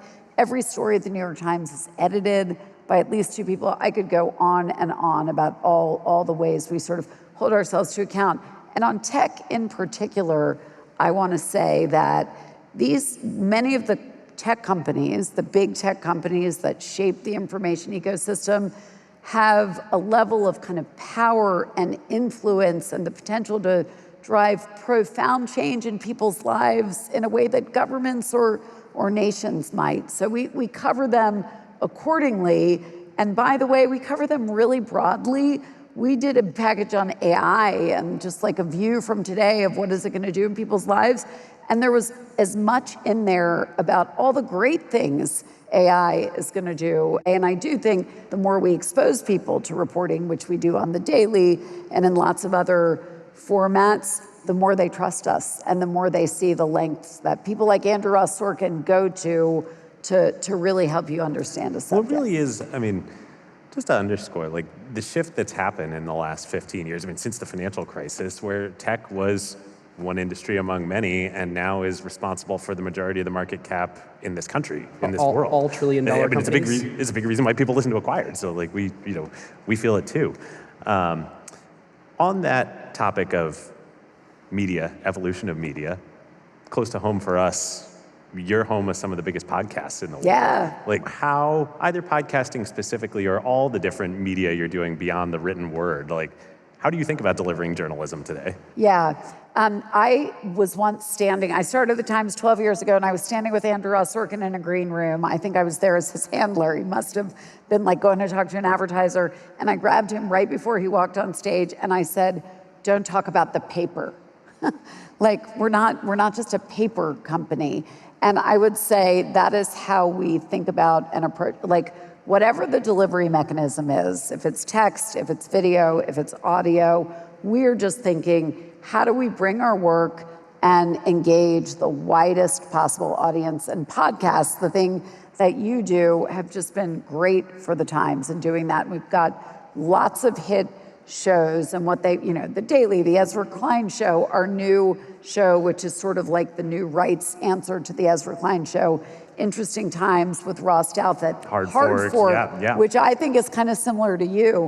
What are those shows doing for us? One, they are deepening the engagement we have with people who already love the Times. They're making many, many, many new people love the Times. And I think really importantly, they're helping us build a different relationship with the people we're doing this coverage and making these products for. When I meet someone whose podcast I listen to as I'm doing with you guys, I think you're my running partners, because I've spent like hours on a run listening to the two of you talk, and I think it's just a different kind of relationship. Let me say this about The Daily. When we figured this out early in its life, but it's still the case today, when a reporter goes on The Daily and tells the story that they've just published on the homepage in the paper, they're doing 2 things. They're telling you about the story in a more casual way, almost like a friend guiding you through the news, but they're also exposing you to how that story came to be. And that is fundamentally doing the thing I talked about before. It's trust building. It's showing the people listening, like, this is how the lengths we went to present this topic in a fair and like deeply reported way. All right. Can I say one more thing about podcasts? Please. The banter, talk about podcasts all night. The banter is in many cases, I think this about you guys, I think this about Hard Fork, which is our show about AI. It's New York Times reporter Kevin Roos and platformers Casey Newton. I learn. I'm running a company that has to contend with AI. I listen to every episode. And you know what? Like, I love their banter. The banter is like entertainment, and it makes me take in what they're saying about AI even better, because it's like pushing into entertaining me as it's instructing me. That's what y'all are doing. We love the banter too. Yeah, we think about it as conversational storytelling, where you tell a narrative through two people talking. That's right. That's right. And the other thing podcasts did for the Times, and you see this now if you go on our app and watch reporter video, I think it taught us how to sort of break free of like the tyranny of how a news article had to be presented in a newspaper. You can talk in a much more informal style, and I actually think that's how news articles are still incredibly important, but that has even spilled into the text news articles that the style of getting people information is much wider. All right, so we have something that we've prepared, if you're Is open to Sorkin it. coming back? I believe he's back in his seat. We can check. I wonder who you have there. I'm scared. We started this conversation talking about games. Yeah. Wordle has taken an enormous amount of my time. We would like to take some of your time. Listeners, we asked the team at the New York Times to create a custom Wordle themed around something specific to Acquired. Are you game? I'm game, I think. I brought my glasses. I didn't know if it would be a big I think this screen. is the first live Wordle from Radio City and I Music do Hall. want to say, I would have rather played Connections. I'm so much better and faster at it. So much better. I'm not very good at Wordle. My mom smokes me on it every time I play. We'll give you a hint to get started. The word is very deeply related to a canonical Acquired episode. Okay. All right. In other words, whatever your favorite starter word is a good place to start. And can they see what I'm doing? I think so. I mean, it's a Can we get pretty hefty camera back there. There we go. All right. All right. I'm using the starter word I always use, which I'm sure 2/3 of the room uses. All right, how'd you do? And that sucked. That really sucked. Sorry. Okay, I'm going to go to another word that I told myself I was going to use if you made me do this. Great. That's a tough draw. And then I'm going to go to a word. Let's see if it's the right number of letters that gets at how I feel about this. Hey. All right, we'll start giving you some hints. It is a person's last name who is arguably the founder of a company, of one of our most... Of the company. Of the company, yeah. Yes. Okay. It is one of the world's largest... It's nice, so it's not... Yeah, keep going. It's the predecessor company of one of the world's largest retailers. Is the name... I think you just gave it to me. Hold on.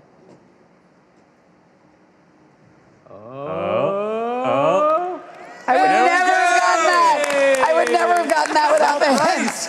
We had to work Okay, can we just say, go me on Bripe? Yeah, nice. That really helped. All right. All right, everyone. Meredith Kopit Levien. Lots of fun. Thank you. So fun. So much fun. You guys are terrific. Thank you so much. Terrific. So fun.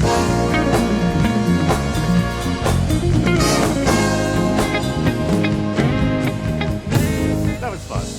Great to see Meredith tonight. It was. It was also really great of the New York Times Company to make a Wordle for us. Great to get some Acquired trivia in there. So, speaking of Acquired trivia, before we bring out our next guest, we want to play a little game of our own here with some audience participation. So, we have a question for all of you here tonight.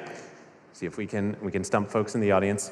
What is the most listened to episode in Acquired's history? In our 10-year history, which episode? Feel free to shout out your answer. Oh, great. I'm looking for someone I know. Is that Christina Cacioppo?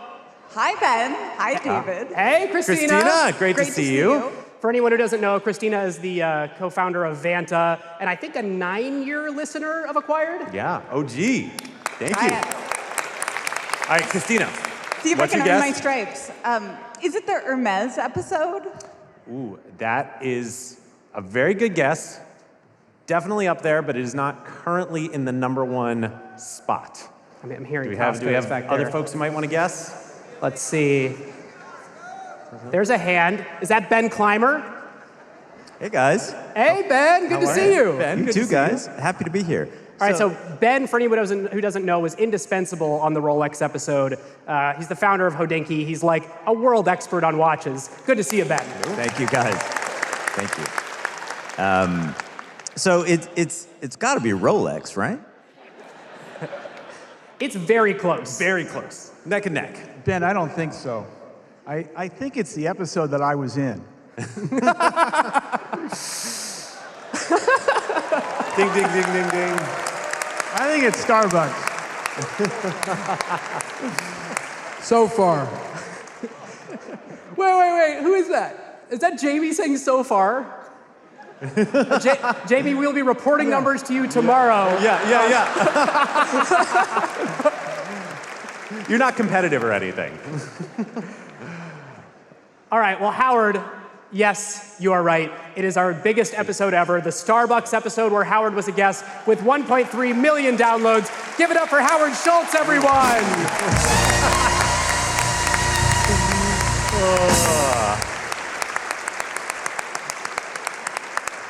We'll ask the same question next year, and we'll see.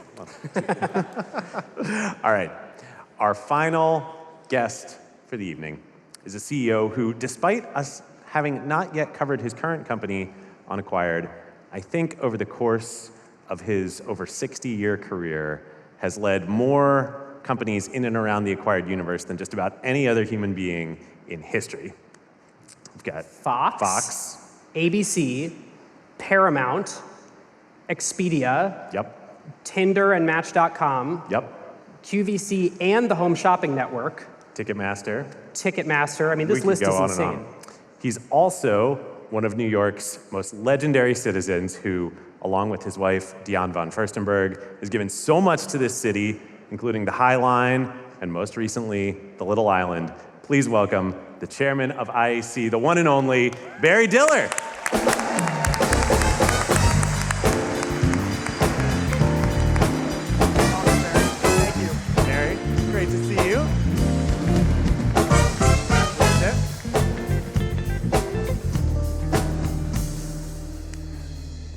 Why did she get a pillow and I don't? She asked for one. She asked for one. Well, okay. Do you want one? It'll be on my rider next time. I think your rider was water. Yeah, that's it. It's a pretty simple. You drove yourself here tonight, is that correct? Uh-huh, yeah. Of course I did. Wow. I drive everywhere in New York. How did you find parking? I just find some empty space. Even No, it's not. Really? Usually has a fire hydrant or other barriers, and I scoot myself in. If you give an island to New York, then do you get a special parking space? No, I get tickets. I get those tickets. Oh, well, Barry. Someday I'll pay for them. I think you have had one of the most incredible careers in American history. I mean, you have touched the lives of every single person in this room. You recently wrote your memoir, Who Knew?, which is excellent. The first chapter of your career was in Hollywood, and when you started in 1961 in the mailroom at William Morris, this was still like old Hollywood, the studio system. What was it like back then? Feels like 1861, but when I think of it now. Well, I mean, we did have typewriters, and there was there was some tech involved, but it was a time when there were a lot of bigger-than-life personalities. The kind of old moguls that founded Hollywood they were kind of on their last feeble-ish legs, but I still got to know a few of them. And so I was Wasserman, Sid Sheinberg. Well, yeah, even old Darryl Zanuck, who founded 20th Century Fox. And I met him like a few blocks down the road when he was kind of in his dotage. He had this huge, like 20-foot cigar. And I sat in a theater, Fox's theater projection room, which had like 500 seats. And I was at ABC. I was a young executive at ABC, and I was buying movies to show on television. And Zanuck, who had all of these girlfriends that he could only keep as girlfriends so long as he put them in these rotten, horrible Fox movies. And the only way he could put them in these Fox movies is if I would buy them. So great. There I sat with Darryl Zanuck and his smoking cigar, and me watching a scene from the most awful movie you could ever imagine. So yeah, I got those guys. Wow. So, as I was reading your book and thinking about your career, you're one of these rare people that started in media and was successful in media and then jumped and became even more successful in technology. I mean, that's a very sort of rare chasm. Yes, it's an odd passage. Yeah. And when we say you started in media, you started in the mailroom at the William Morris Agency, which is not a thing in tech at all. No, tech doesn't have mailrooms. There ain't no mailrooms left anywhere. But at this time, well, probably not, but the great thing it had was it had a file room when there were actually digital files, a big room. Physical huge. files. Yeah. Physical, big, I don't know, file cabinets, like 50 of them. And I basically read from A to Z. I read the entire file room, starting when I was 19 until I was 22. So I had, because William Morris was the oldest and biggest talent agency, had been in business 70 years. So I had the entire history of the entertainment business that I got to read. I mean, how could you do better than that? This is like you had the email, archives of all the executives, right, in Hollywood. But not email. But Like, it wasn't email. All the memos, was all all the contract memos, negotiations. There was no emails. There was such thing as emails. There was no E. There was mail. And so it jumped out at me as I was reading the book because it felt like the thing that David and I have stumbled on with Acquired is immerse yourself in a massive amount of primary research, and the human brain is good at finding patterns in that. And it seems like you learned the entertainment business kind of the same way. You just let all these messages and files wash over you until it kind of clicked, I understand the way this industry works. Is that right? Well, yeah, you got to read, I got to read literally the history of Elvis Presley from the moment he recorded his first song through his entire career. And every other person in the entire spectrum of entertainment. So you can't get a better foundation. It depends, of course, what you use it for or whatever. There's no school you could go to that would ever teach you that. Yeah. So your next chapter after William Morris Agency is ABC. Yes. And you're working, this era, 60s and 70s ABC is this crazy talent magnet for a lot of people. Think like Roone Arledge, Bob Iger. What made ABC this ABC was the number 3. There were 3 networks. They had 100% of the viewing. So about 100 million people divided, never divided equally by 3. ABC was the youngest by, and actually at that time, probably 20 years or so. And it was the least established. And so it was run like a candy store. So if you wanted responsibility, you could just take it. And you could do new things or things that were deemed very risky because you had to take chances to get yourself landed. So it was also, again, serendipitously, the greatest luck you could have to be 23 years old. Yeah. And you're a vice president at 23. I was a vice president. No, that's really unfair. I mean, that even makes it worse. I was at 25 and a half. Okay.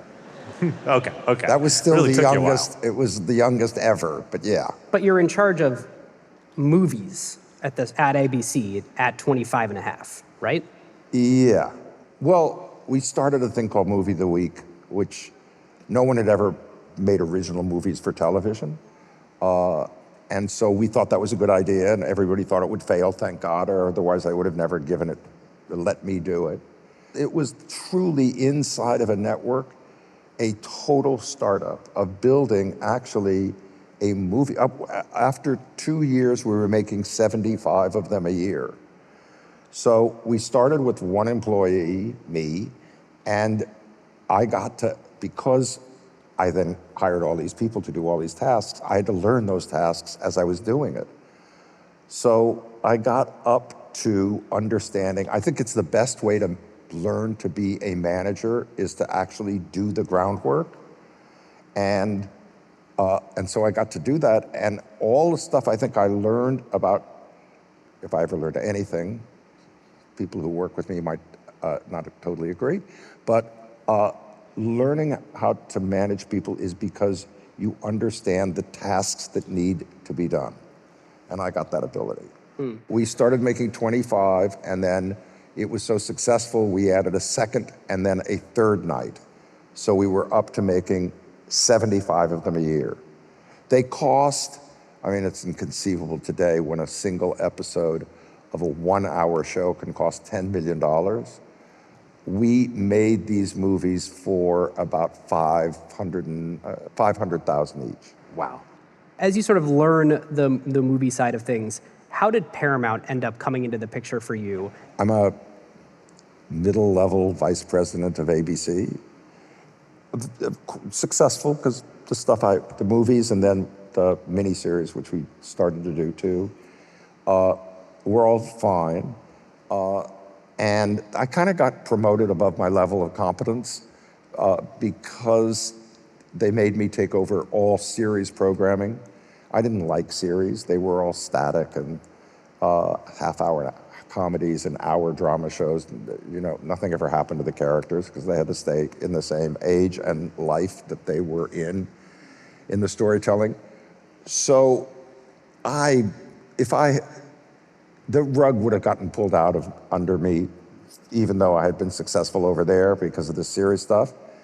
And then, you know, over the horizon came my rescue in the person of the Charles Bluedorn, who owned a huge industrial conglomerate called Gulf and Western, and they owned Paramount, and I had gotten to know him because I sold movies to Paramount.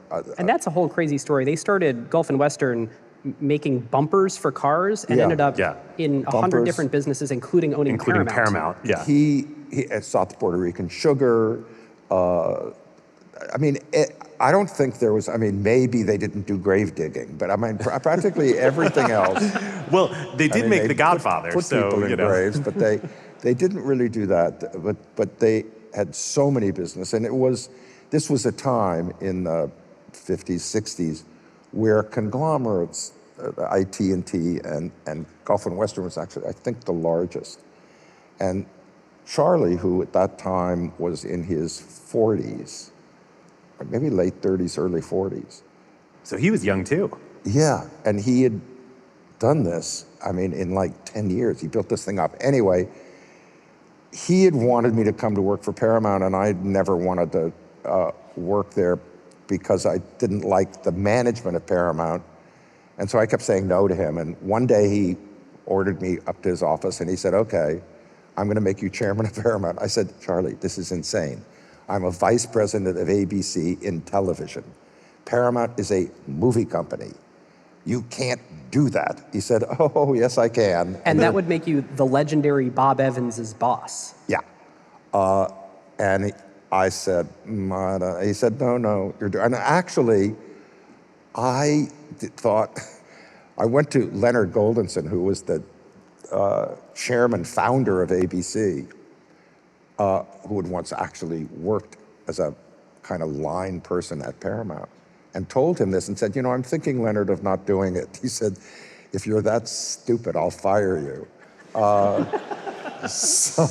But you weren't really, I mean, you had the opportunity to run a movie studio, one of the 5 major movie studios in your 30s. This has never happened before. Yeah, that's true. And for the first 2 years, I kind of failed because I had to figure out how to do it the way I wanted to do it. And it was very trying. And that rug really came close to pulling me out of it. And then we released a movie called Saturday Night Fever. And right after that, Grease. And that was John Travolta's first movie, right? Saturday Pardon Night me? Fever. Saturday Night Fever was John Travolta's first movie. Yeah. John Travolta came from television, from a television series called Welcome Back, Kotter. And we put him in this movie, and people said we were crazy. How could we put television people, the movie people were such snobs, they kind of peed on the people in television. And they thought, how can you put this television comedy guy into this, movie, this big movie? It wasn't that big a movie, actually, in terms of whatever, but it was a real theatrical movie. And the first night we previewed it, we did a kind of semi-little premiere, the old Grauman's Chinese Theater on Hollywood Boulevard, this famous old theater. And and he invited basically Hollywood to come, because we were really proud of this movie. It was kind of my last gasp, and I was proud of it, although I certainly needed it to work. And it was supposed to start at 8, and at 7:45, there was about 40% of the audience capacity was there. I mean, it was like more than half empty. And the old publicity guy from Paramount came over to me and he said, well, you know, you put this Travolta in, that kid just doesn't put asses in the seats. And I thought, oh God. And 10 days later, we opened it and there were lines around the block. Wow. And the thing that people didn't understand was the Hollywood snobs wouldn't come see John Travolta, but America was happy to line up because the movie got rave reviews. Yeah. So you're at Paramount, you're turning it around, you then make The Godfather 2, the original Star Trek movie, Saturday Night Fever, as you mentioned, Grease, Indiana Jones. I mean, you go on a run. Paramount becomes the #1 studio. Why did it work? Well, it's an assemblage of, you know, that's the bimbo thing. You know, there are so many people to thank. It was basically me. No, it's not true. Barry Diller, everyone. No, it is not true. It worked because I think we brought a, you know, in the television business, you develop material and you work on it for a long time. And you do this kind of ratio of development process where you may have 30, 40 projects and you pick just a few. The movie business didn't work that way at that time. It was basically packages that had been assembled by basically agents who put stars together with a star director, whatever, and brought them to the movie company. And we turned that and just started developing material. I mean, Saturday Night Fever came from a New York Magazine article called something Adventures of a Saturday Night something. Totally made up, by the way. It didn't really exist. It was fiction by Nick Cohen, a good writer. And we bought that magazine article and then we developed a script. And we ended up probably having 90 or so projects in various stages of development. And curating that development, getting into the rhythm of that, just helped us beat the odds. So at some point, you kind of become loose in the seat at Paramount. You're like, I'm itching to do something new, and you think that new thing is a fourth TV network to rival CBS, NBC, and ABC, but it gets killed at Paramount. It didn't get, well, there was some little mini recession, I think, around 72, 73, I don't know, but somewhere in there. And so Gulf and Western pulled back kind of the finance. It wasn't all that much then, but pulled back the financing. So yeah, we couldn't do it. You end up instead partnering with Rupert Murdoch and founding Fox as a television network. I went network. to Fox, and then Rupert followed, buying an interest in Fox, really basically a few months after I joined Fox. What did you see? I was very lucky. I inherited him. Say more about that. What's the more part? Today, he's a very controversial figure. That is not really how you describe him in your book. You really describe him as he's this electric ball of energy. Oh, no. Rupert Murdoch is, let us separate for those people who do not, as I don't like Fox News, but as one of the great entrepreneurial gamblers who, from a tiny little small town newspaper in Adelaide, Australia, took over when newspapers were the thing, the entire country of Australia, and then moved to the UK and did that. And Rupert loved, he actually loved betting the company. He is the perfect gambling entrepreneur, taking huge risk to do things that usually were against the establishment. And also, if you have to work for anybody, I would absolutely say work for him, because he gave you all the authority and responsibility you wanted. He never made a single operating decision at Fox We had one disagreement in 8 years of working together. First of all, what he was able to create on 3 continents, I think it's 3. Thank you. 4, India too. 4th? Yeah, Star in India.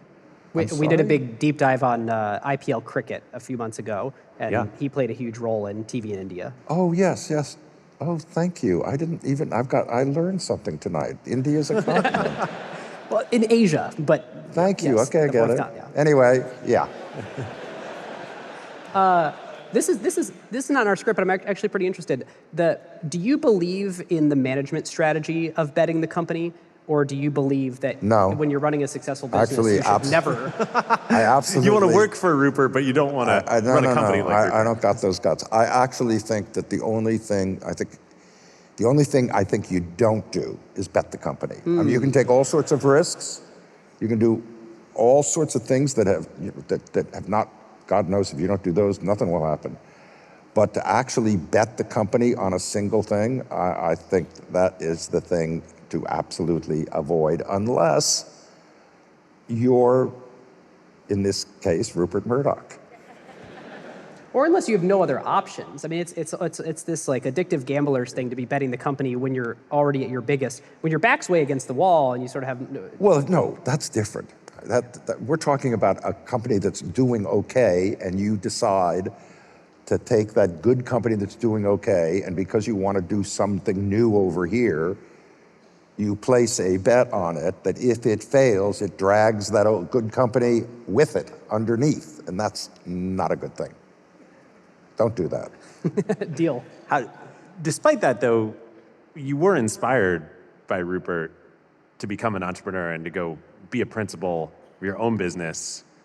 I mean, you were head of Fox, studio and television network, and your next step was to Westchester, Pennsylvania, my hometown, by the way, which is not New York or LA, not the Garden to City go by of QVC. the world. It was because I wanted to. I'd worked for companies all my life, and if you work for a company, and you have this delusion that it belongs to you, and you should have that. You should feel that the company belongs to you, but in fact, it does not. And so I got this thing in my head, which was, can I be independent of this? I'd been a corporatist I was 49 years old, and so I'd been working for 30 years. And could I be on my own? Could I not be part of a mother church?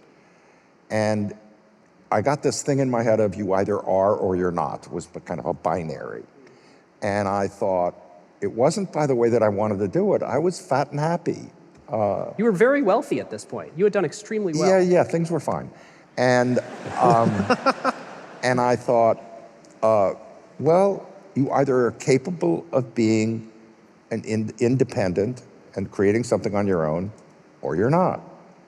And as much as I wanted to stay at Fox, I couldn't accept that I was not. And it literally forced me out the door. And so you have to give up this, like, I'm a somebody in the world. Well, I'll tell you the one thing I did. This big organization and big budgets and a brand. The one thing I did that really helped me, sorry, but I can't help interrupting you. Thank you. The one thing I did is I began to think, am I not going to go do this because I will now have to stand in line at an airport instead of going on this private plane that we had? I mean, is that really, is my sense so crummy that I'm going to make this decision about my life because I can't stand the idea of not having my own plane, which doesn't belong to me anyway, it belongs to somebody else? And I couldn't, that one, like, I said, I can't do that. I mean, I have to brave that world. So how does that sound to everybody? By the way, it didn't last long, but that's another thing. I can tell you nobody in Westchester, Pennsylvania had a private plane. All right, so what'd you do in Westchester? But QVC was an amazing business. Walk us through what you did Why with did QVC. I go there? Yeah, how did you find QVC? This is an amazing story. What happened is that my wife, Dionne von Furstenberg, is a dress designer, and yeah, hallelujah, yes. So Dion calls me and she says, "This is I'm at Fox," and she said, "No, sorry, I'd left." And I had no idea what I wanted to do. I just didn't want to repeat myself. I didn't want to run another movie company. I'd already run two. And wasn't saying I wouldn't do movies and television and stuff like that, but I just didn't want to, I wanted to be open to stuff. So I got in my car and I drove across the US just because I'd never been in the middle of it and I wanted to see it. And as I was on this road trip, Dion called me and said, "You have to go to Westchester, Pennsylvania, to see QVC." I said, "What is QVC?" She said, "It's a home shopping network." I said, "I'm not going to a home shopping network, leave me alone." She said, no, you have to go see this. And so I went there, and it was this primitive convergence of televisions and telephones and computers working together. It was the first time, and I saw on this little 5 times as big as the desk stage thing, where product would come up, and on a green screen, at the time, computer screen, the calls that came in when a product was put up and people would call in, the screen would show it rising and then they would fall and rising and falling. And it was an epiphany. That word is often overused, but for me, I was struck by it because I'd only known screens to be used for telling stories. Not for interactivity. Not for commerce. They were screens, a screen, you tell a story on it. I had no clue they could be interactive until I got to QVC, and that was primitive interactivity. And when I saw it, it was an epiphany. And then, again, serendipitously, 2 months later, I got the opportunity to buy into it, and I did it. And of course, everyone in the New York and certainly Hollywood community thought I had lost my mind. They said that he's going to Westchester, Pennsylvania, to a home shopping network, this most successful person and whatever. And yeah, I did that. And this is in '93. Right, for everyone who's listening now, before, it's like QVC, but QVC at the time was about to catch this crazy wave and become the it company. It did do that, but what it did for me was, this is '93, getting to understand some technology and some of this connectivity and the possibilities of that. 2 years before, in '95, the internet started to get used by normal folk. Just put me in this position of knowing stuff before anyone else, and that was invaluable. And IAC, the company that you would later found, would end up buying, starting or selling off over 150 companies, including Expedia, TripAdvisor's, Angie's List, Vimeo, Ticketmaster, Tinder, Match.com. I mean, yeah. You started in the mailroom at William Morris. Okay. You are like media and tech's Forrest Gump. I think I'm a little dumber than Forrest, but that's okay. We mean it in the best way. Okay, we have one last question for you. Yes, sir. Given that you have been at the top of both of these industries, and you write about in the book the state that the media and movie industry is in now and how it's dominated by tech companies. And I think you talk about how they're A, much worse business than they were in your time, and B, a lot less creative and a lot less fun. Why is it that the studios were resilient for the better part of a century to technology disruption, but now they're all owned by tech companies and have those characteristics you described? Look, what happened was the movie business for 75 years, anything that came along, whether it was tech things like the VCR and video cassettes and things, everything, cable television, everything that came along, they basically bought in themselves. So they remained for a very long time the most important companies in, quote, media. And then along came Netflix, a tech company. And Netflix truly, if you say there's one entity that controls the media entertainment business today, and it is Netflix. They have won. No one is ever going to beat them. And then Amazon comes along with Prime, and then Apple. And Amazon's business model, which is to get you to subscribe to Prime and buy a bunch of stuff, they give you some video. Now, that's their business model. If you're in the entertainment business, your business model is to create hits. They don't really care if you have a hit or not. They just want more toasters sold, et cetera. So, and these three companies have 100 times at least the resources of these old movie companies. So the whole hegemony has now shifted to tech. Tech now totally controls media. And the net result is that, or if I could simplify this down, it's that movie production is just not that big a business and TV production and is being used as a loss leader to offer something to consumers for other tech businesses. At Netflix, it's not a loss leader, but at Netflix, you subscribe to the service.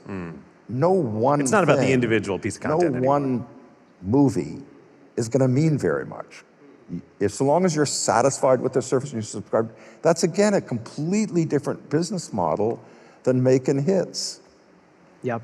All right, with parting words, what is a piece of advice you would give to all the entrepreneurs in the audience today? A piece of advice. Straight from Barry Diller. Be curious. I don't know. I got no piece of advice. But I wish everyone the best. Everyone, Barry Diller, everyone. Barry Diller.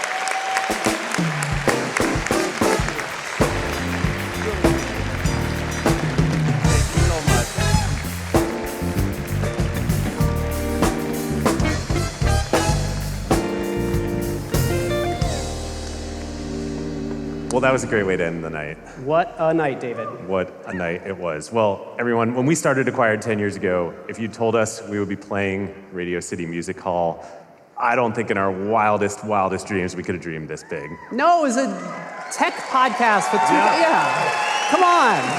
This has been amazing. So thank you so much to all of you for coming tonight and to listening to our podcast over the years. It means so much. Thank you so much to Jamie Dimon, Andrew Ross Sorkin, Meredith Kopit Levien, and Barry Diller. Thanks also to our audience participants, Christina Cacioppo, Ben Clymer, Howard Schultz, and surprisingly, Jamie Dimon again. Thank you to our hosts, JP Morgan, to Hermes for dressing us. And most importantly, thank you to the many people on the JP Morgan team who gave their days, nights, weekends for this. Thank you to our production crew. There are hundreds of people who put on tonight for everyone. Come on out.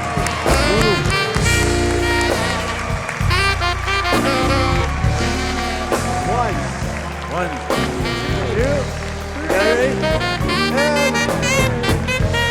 And take it to the lights and sound. Thank you, Mike. And most importantly, thank you, Mike Taylor. Take it home, Mike.